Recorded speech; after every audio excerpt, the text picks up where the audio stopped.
예, 반갑습니다. 이번에는 그 전기 전도도의 특징에 대해서 알아보도록 하겠습니다. 우리가 그 정밀한 계측기요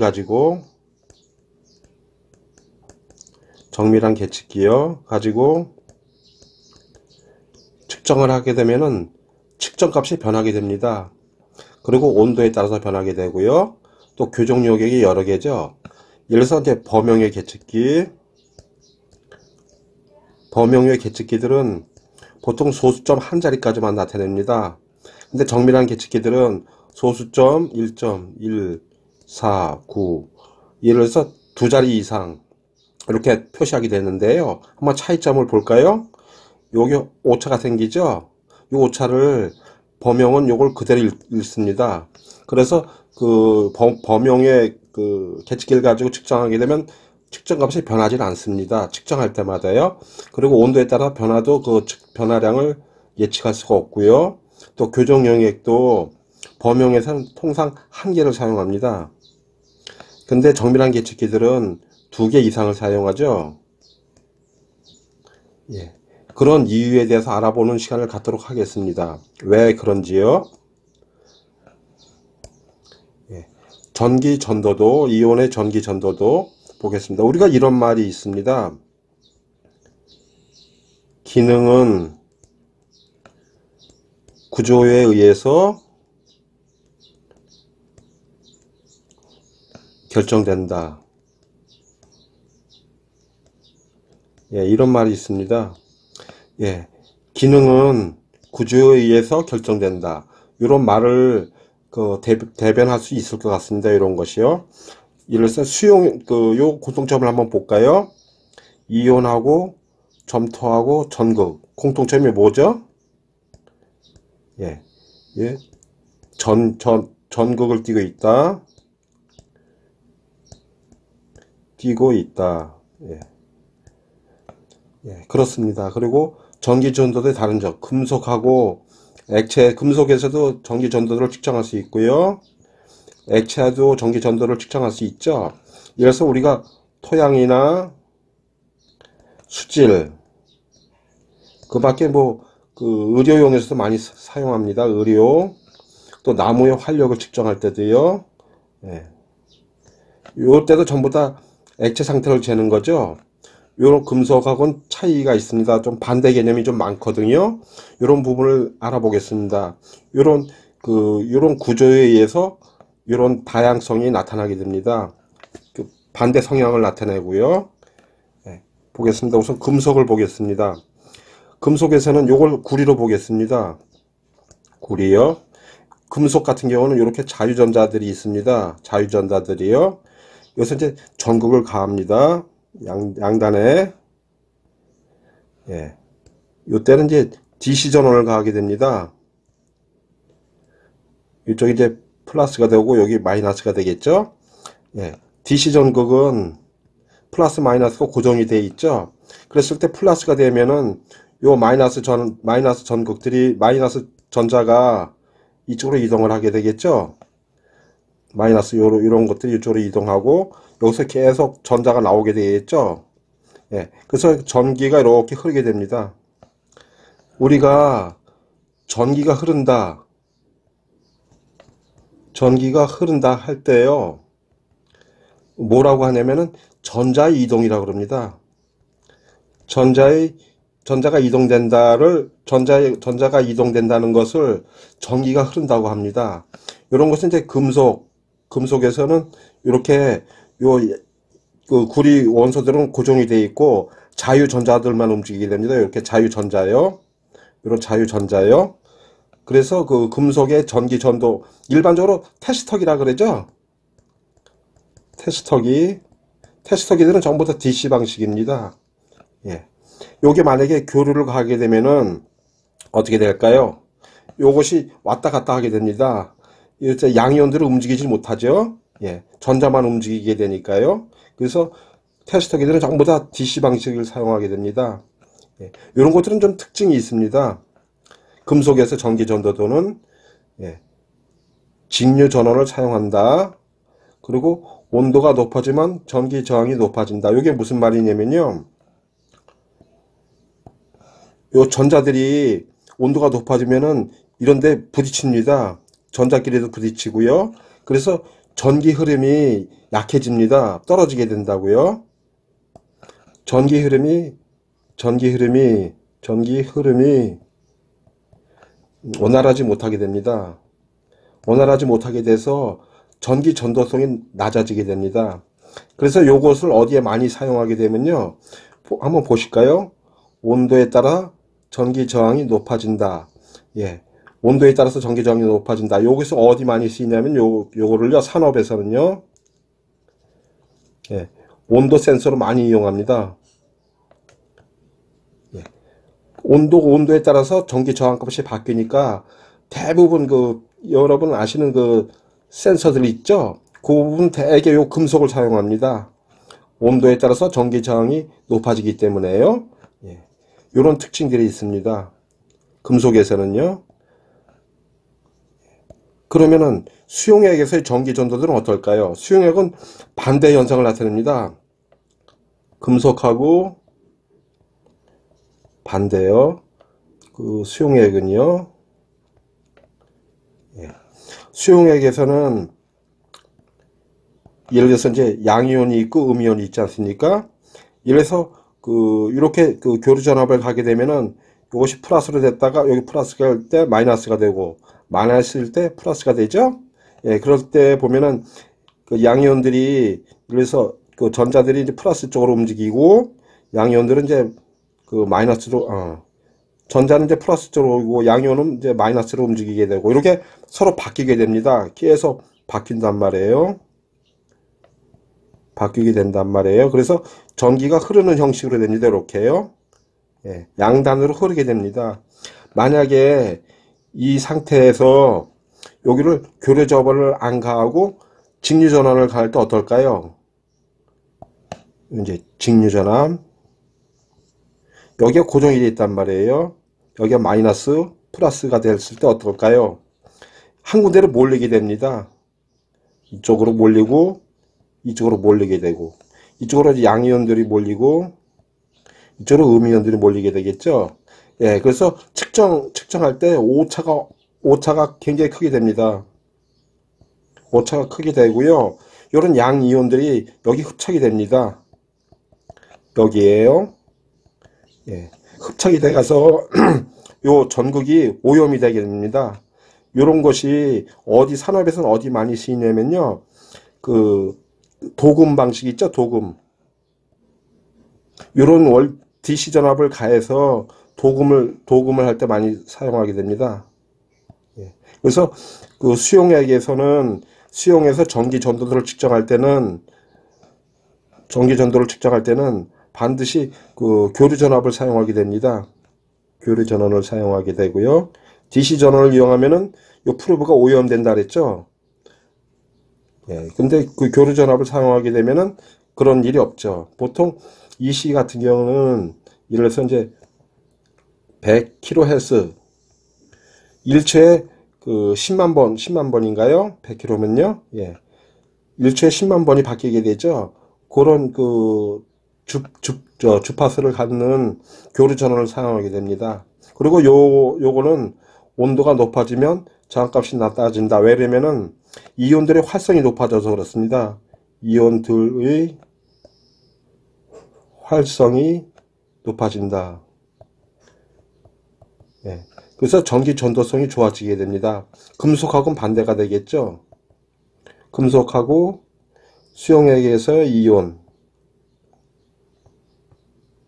오는 전기 전도성이 반대로 나타나게 됩니다. 예. 이것도 정밀하게 되면 온도계를 쓸 수 있겠죠, 그죠? 온도에 따라서 전도도 값이 바뀌니까요. 예. 그런 걸 염두에 두시고요. 한번 보겠습니다. 산업표준심의회가 있습니다. 여기 보면은 이제 수질 전기 전도도 측정 방법에 대해서 나와 있는데요. 이 규격입니다. 국내 규격이요. 예, 전도도기는 이러이러해야 된다. 근데 우리가 토양이나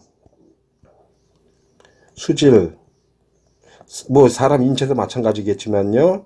인체나 나무나 잴 때 그 수용액 상태에서 재게 됩니다. 물속에 녹아있는 그 이온을 재는 거기 때문에 이 수질을 전기 전도도 측정 방법이 사용됩니다. 보겠습니다. 한번 그 수질의 전기 전도도 측정 방법, 적용 범위 이렇게 보면은 이제 그 수질의 그 전기 전도도 측정 방법에 대해서 나와 있고요. 한번 그냥 읽어 보겠습니다. 이거는 먼저 시간에 교정 그 방법에 대해서 교정에 대해서 얘기했죠. 그 내용하고 같습니다. 그리고 이제 전도도 비전도도 전기 전도도 나와 있고요. 요거는 뭐 같은 값으로 나옵니다. 저항이 되는 것이 저항은 그 전압을 전류로 나눈 값이죠. 예. 전압을 요것이 이제 그 ohm의 법칙이라 그럽니다. 예. 이거는 뭐 전기과나 계측기 공학과나 물리 시간에도 배웠죠. 물리 시간에 보면 아주 그 ohm의 법칙이라 그래가지고 요거는 뭐 다 아시리라고 생각이 됩니다. 그랬을 때 이 저항은 로우, 여기는 이제 A분의 L 그랬는데, 요것이 이제 표면적이요. 표면적이고, 요거는 길입니다. 길이고, 요거는 이제 고유저항이라고 하거든요. 표면적하고 길이의 관계가 있습니다. 그래서 그 표면적이 그 넓을수록, 길이가 짧을수록 저항값은 예를 들어서 표면적이 크니까 반대로 되겠죠. 반비례 관계 있죠. 그래서 보통 전기선이 그 굵고 짧은 걸 알 수 있겠죠. 낮은 전압에서는 그러니까 그 예를 들어서 이제 전기선이 굵은 거 있고 얇은 거 있겠죠. 이럴 때 이제 전기 저항이 낮습니다. 여기 다른 건 전기 저항 값이 높게 되고요. 이런 특징들이 있습니다. 전기 저항에서는요. 그리고 그 저항하고 우리 비전도라 그러는데요. 저항의 역수, 예를 들어서 1 나누기 저항하게 되면은 이것이 EC라 그럽니다. 비전도도요. 그래서 EC 값이나 저항 값이나 같이 보셔도 되겠습니다. 예를 들어서 이제 저항 값은 뭐 예를 들어서 저항은 이제 EC로 나눈 값이죠. 이렇게 보셔도 되고요. EC 값은 또 1 나누기 R 값으로 하셔도 되고요. 서로 역수관계에 있습니다. 이 말뜻이 뭐냐면요. 저항은 예를 들어서 같은 컵에 물이 있단 말이에요. 저항이 되는 것은 물이 요거밖에 안 남았네 이런 뜻이고요. EC 값은 아직도 물이 이만큼이나 많이 있네 그런 차이로 보시면 될 것 같습니다. 같은 역수관계에 있기 때문에 같이 보셔도 됩니다. 그리고 그 수용액에서 제가 그 수용액에서 이온들의 활성에 대해서 말씀드렸죠. 이온들의 활성. 그래서 그 전기 전도도의 온도 계수가 있습니다. 온도 계수가 있는데요. 보통 그 계측기들은 온도 보상 회로가 전부 다 들어가 있습니다. 온도 보상 회로가 내장되어 있습니다. 그래서 요거는 그냥 그 이온들이 온도에 따라서 그 활성이 틀려서 전기 전도도 값에 영향을 미친다. 그렇게만 이해해 주셔도 될 것 같습니다. 요런 수식이 있거든요. 그래서 요런 수식이 보통 계측기 내에 전부 다 내장이 되어 있습니다. 그래서 요거는 내장되어 있기 때문에 보통 우리가 25도씨 상온에서 측정한 값을 표준으로 보거든요. 그래서 요거는 이렇게 온도에 따라서 바뀐다는 것만 알고 계시면 좋을 것 같습니다. 그렇게만 알고 계셔도 될 것 같습니다. 예. 한번 보겠습니다. 적절한 기구를 사용하여 수용액의 전기 전도를 직접 측정한다. 전기 전도도의 수용액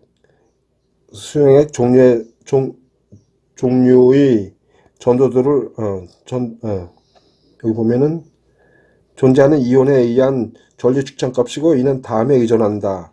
다음에 이런 것들에 의해서 바뀐다는, 변한다는 얘기겠죠. 전기 전도도가요. 전기 전도도는 이온의 농도, 이온의 성질, 용액의 농도, 뭐 기타 이런 것 때문에 전기 전도도 값이 변한다. 예, 요 산업 표준에 그렇게 나와 있습니다. 예, 보겠습니다. 그 교종 용액이거든요. 교종 용액을 보면은 염화칼륨이요, KCl, 예, 0.1몰이요, 1리터에 0.1몰이요. 그렇게 됐을 때, 예, 물 1000리터에 1000ml에 그 염화칼륨 7.456g을 녹이게 되면은 그 0.1몰이 되겠죠. 예, 이랬을 때 그 전도도 값은 1290mg가 됩니다. 예, 이것이 표준 용액이고요. 표준 용액이 한 가지입니다. 표준 용액이 여러 가지가 있거든요. 예. 그리고 두 번째 0.01몰을 하게 됩니다. 여기서 요거는 이제 예를 들어서 이제 여기서는 이제 7.4556g 했지만 여기는 뭐 0.7456g을 녹이면 되겠죠, 그죠? 예. 희석해서 하면은 141mg가 나오고요. 이것도 표준 용액입니다. 예. 그리고 0.001몰 10분의 1씩 줄였네, 그죠? 예. 하게 되면은 이것은 14.7mg예요. 예. 이렇게 염화칼륨을 0.1몰, 0.01몰, 0.001몰 이렇게 녹여서 물 1리터예요. 예. 미리그램, 예. 녹여서 만들어서 측정했을 때 이런 값이 나오죠. 예. 이것은 이제 표준 용액으로 삼습니다. 표준 용액이 많습니다. 종류가요. 예. 보겠습니다. 우선 0.2몰 일 때 2480mg였어요. 예, 0.1몰 여기 나와 있죠. 예. 그리고 0.01몰, 예, 0.001몰 이렇게 봤을 때요. 요 값이 이것이 14.7이고요. 이건 141이고요. 1290이죠. 이게 비례식으로 변하지 않습니다. 이렇게요. 비례식으로 변하진 않아요. 이온에 따라서, 이온 농도에 따라 비례식으로 변하지 않기 때문에 교정 용액이 필요한 겁니다. 예를 들어서 여기에 낮은 값하고 높은 값에서 이온 농도에 따라서 전도도 값이 일정한 정비례로 바뀌지 않는다는 거예요. 예. 다 정비례로 바뀌질 않습니다. 그런 이유 중에 하나가 왜냐면은 이제 점토나 처음에 말씀드렸죠. 점토나 이온이나 전극들이 공통점이 뭐라 그랬죠? 전극을 띠고 있다 그렇게 말씀드렸죠. 예, 그런 이유 때문입니다. 여기 어떤 이유가 들어가면 확산 이중층이라고 우리가 토양학 시간에 배웠죠. 확산 이중층이요. 예, 이것이 클레이 점토죠. 점토 표면에는 마이너스 전하를 띠고 있죠. 예, 그랬을 때 요 양이온이나 음이온들이 이렇게 분포되어 있죠. 요 두께를 보면 제타 전위 값이 이렇게 바뀌게 됩니다. 요건 양이온이고요. 요거는 음이온이 이렇게 요 거리거든요. 거리에 따라서 분포도가 틀리게 됩니다. 제타 전위 값이 틀리게 된다고요.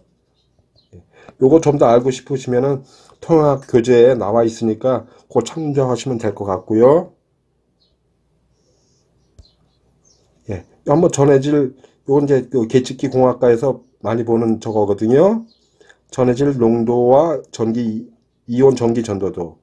농도가, 예를 들어서 이제 이온이 많아지면 많아질수록 이렇게 줄다가 또 어느 순간에 가서 이렇게 줄어들게 됩니다. 예, 이거 볼까요? 전해질의 농도가 증가하며 이온의 전기 전도도가 증가한다. 감소하는 경향을 보인다. 농도가 높아지면요. 증가하는 자유이온의 농도가 증가에 기인하며 감소는 이온의 이동도가 감소하기 때문이다. 이런 이유 때문에 전기 전도도 값이, 그래서 교정용의 값이 틀리다 그랬죠. 농도에 따라 전기 전도도 값이 틀리죠. 예. 요런 이유 때문에 그렇습니다. 예. 다음 거 보겠습니다. 한번 이온을 보겠습니다. 이온 상태에서는 어떻게 되어 있나요? 우리가 토양학에 보면은 나트륨은 분산제로 작용하고 칼슘은 이래서 이렇게 토양을 붙이는 작용을 한다 그랬죠? 예. 그 이유가 뭐냐면 여기 나트륨이 있죠? 여기 칼륨이 있고요. 물 분자들이 여기는 예를 들어서 이런 게 있습니다. 여기다 다시 좀 쓰겠습니다. 원자 번호가 낮을수록 정전기력이 강하다. 여기 강하다. 그리고 온도 높을수록 정전기력이 약합니다. 여기 칼슘이거든요. 여기는 이제 칼슘이요.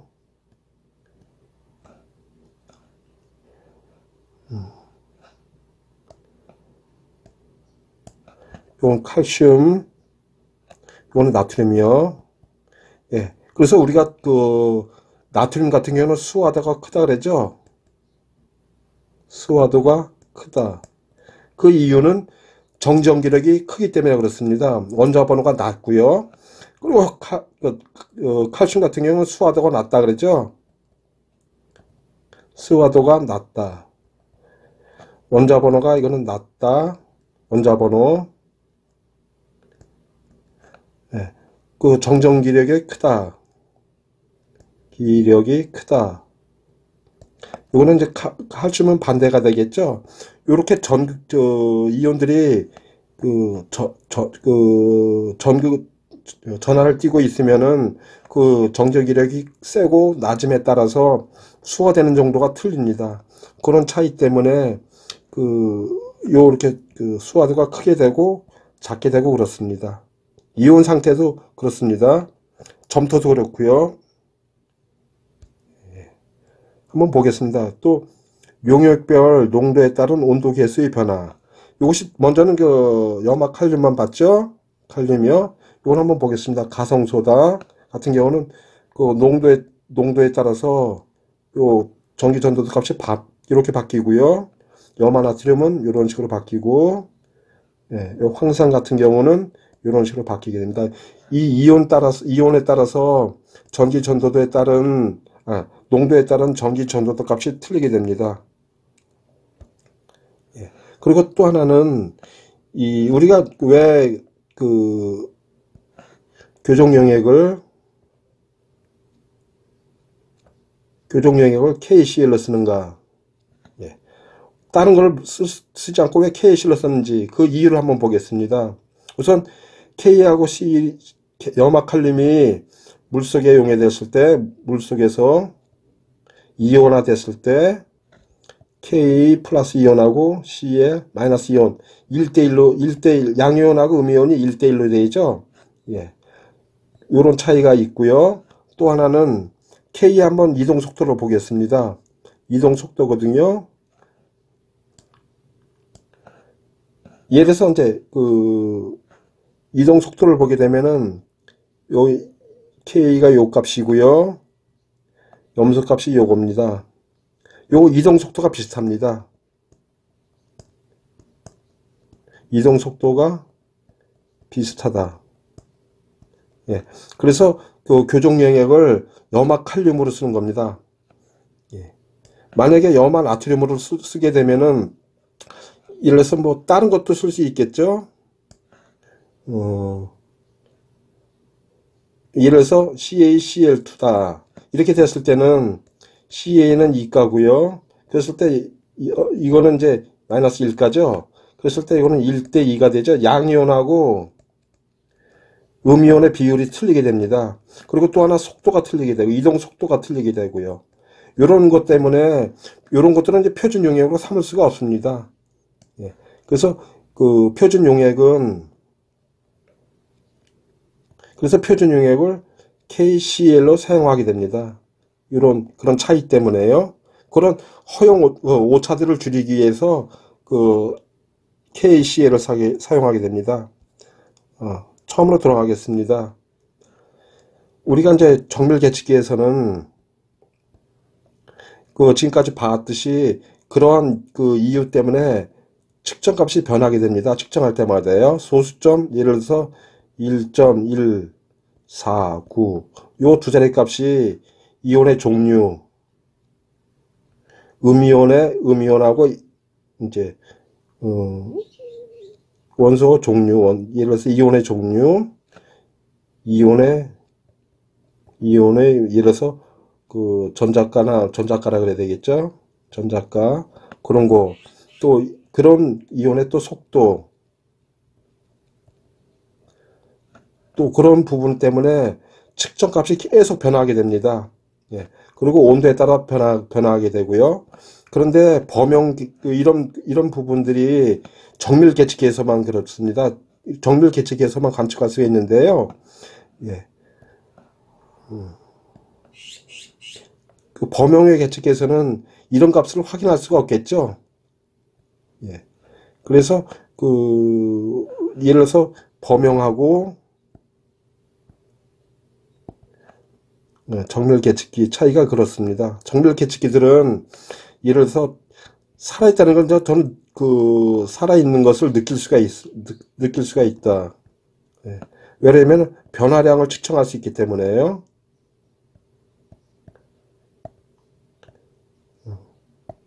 변화량을 측정할 수 있기 때문에 그래서 저는 정밀 계측기를 전문가들이 쓴다고 생각을 합니다.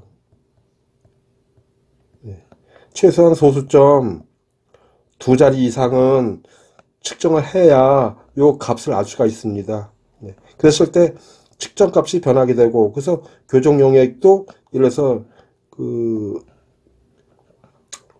이제 84 마이크로시멘스요. 이런 거 같은 경우는 이제 저항값이 전도도 값이 굉장히 낮죠. 낮은 것은 그래서 이제 만약에 나무의 수목을 활력을 측정한단 말이에요. 예. 이럴 때 사용하고요. 1.1413 밀리지멘스 같은 경우는 이 수질, 예. 그리고 좀 더 높은 거는 높은 숫자는요. 요거는 이제 염류 토양이나 바닷물, 시설 내 바닷물이나요. 시설 내 토양, 그럴 때 측정할 때 교정용으로 사용할 수 있으리라 봅니다. 예. 그래서 그 전기전도도는 이런 특징들을 갖고 있다는 거, 예. 그리고 정밀 계측기에서만 이런 것들이 가능하다는 거, 예, 알려드렸습니다. 예, 감사합니다.